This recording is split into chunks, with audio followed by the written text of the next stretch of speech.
ഉഷ്ണതരംഗത്തിൻ്റെ ആഘാതം ആരോഗ്യ സംരക്ഷണ മേഖലയിലും പ്രകടമാണ്.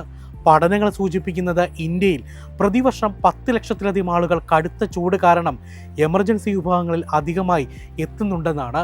ഇത് വേനൽക്കാലത്തെ ആകെ എമർജൻസി കേസുകളുടെ 6% വരും. നേരിട്ട് ചൂട് മൂലമുള്ള രോഗങ്ങളുമായി വരുന്നവർക്ക് പുറമെ കടുത്ത ചൂട് മറ്റു രോഗമുള്ളവരുടെ അവസ്ഥ കൂടുതൽ വഷളാക്കുകയും ഇത് ആരോഗ്യ സംവിധാനങ്ങൾക്ക് വലിയ ഭാരമായി മാറുകയും ചെയ്യുന്നു.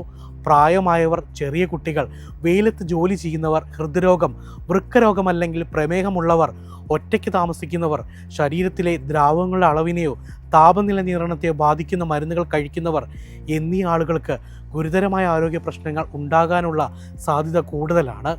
ഉഷ്ണതരംഗങ്ങളുടെ സമയത്ത് എല്ലാ രോഗികളും ഹീറ്റ് സ്ട്രോക്കിൻ്റെ പരമ്പരാഗത ലക്ഷണങ്ങളുമായി വരണമെന്നില്ല എന്നത് പ്രധാനപ്പെട്ട ഒരു മെഡിക്കൽ നിരീക്ഷണമാണ്.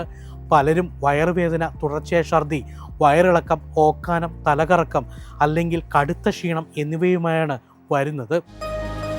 എളുപ്പത്തിൽ സമ്പാദ്യം വളർത്താം. ഇന്ന് തന്നെ മൈഫിൻ TV ആപ്പ് ഡൗൺലോഡ് ചെയ്യൂ.